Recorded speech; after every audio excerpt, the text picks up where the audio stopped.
بطور صوبائی صدر مجھے کسی نے سینٹ انتخابات سے متعلق اعتماد میں نہیں لیا۔ پی ٹی آئی میں سینٹ انتخابات سے متعلق اختلافات مزید کھل کر سامنے آ گئے ہیں۔ Chairman public accounts committee Junaid Akbar Khan کا بول نیوز سے گفتگو میں بڑا انکشاف۔ کہا سیاسی کمیٹی کی میٹنگ آدھے گھنٹے بعد علی امین گنڈا پور کی کسی سے میٹنگ ہوئی، اس کے بعد میں کیا فیصلہ ہوا کہ سینٹ الیکشن نہیں لڑنا، یہ بہت مایوس کن ہے۔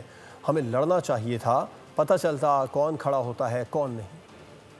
صوبائی صدر مجھے کسی نے اس میں اعتماد میں نہیں لیا، میرا تو تنظیم کا بھی تھا، ہمیں لڑنا چاہیے تھا۔ میں خود جو خاموش ہوا اس وجہ سے تھا کہ لوگ اکثریت ہماری یوتھ جو ہے وہ مراد سعید صاحب کو باوجود اس کے کہ وہ سینٹ مٹیریل ہے نہیں، وہ عوامی بندہ ہے، اس کو پارلیمنٹ میں ہونا چاہیے۔ سیاسی کمیٹی میں جس میٹنگ میں گیا تھا، اس ٹائم 13 بندے تھے، 11 نے کہا تھا کہ ہمیں الیکشن میں لڑنا ہے، لیکن اس کے بعد سیم صاحب کی ملاقات ہے آدھے گھنٹے بعد سیاسی کمیٹی کی بعد بھی اس میں فیصلہ ہوا۔ اگر ہم اس سے ڈرتے ہیں کہ ہمارے کچھ لوگوں کی فیڈیورٹ ہے تو اچھی بات ہے، وہ ایکسپوز ہو جاتے۔ اگر اسی طرح تو ہم اس طرح ڈرتے رہیں گے کہ بھی اگر دوبارہ کوئی آ جائے گی تو کیونکہ وہ تو ہمارے ہے نہیں، تو ہمیں ایسے لوگوں کو ایکسپوز کرنا، اگر اللہ تعالیٰ نے ایک موقع دیا تھا تو ہمیں ایکسپوز کرنا چاہیے۔ بالکل میں بھی چاہتا ہوں، ہمارے ورکر بھی یہ سمجھتے کہ ہمیں لڑنا چاہیے تھا، ہمیں اس کے ساتھ بالکل بیٹھنا نہیں۔